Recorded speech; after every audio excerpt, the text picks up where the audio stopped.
I give people plenty enough time to change their ways before we go down this road.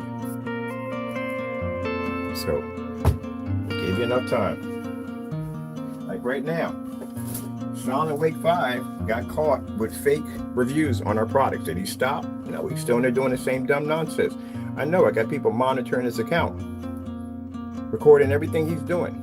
We're building a case on him. Did he stop when he got caught? No, he turned around and did something else stupid. So it just shows that in the day, even though we busted and caught this person, we got recordings of all everything he's doing, got people popping into their forum sites and everything, watching it and recording, getting information and bringing it back to us so we can build these cases, so we can go on and show, look, after we far busted this guy, we didn't file right away. We gave him plenty enough time to basically do something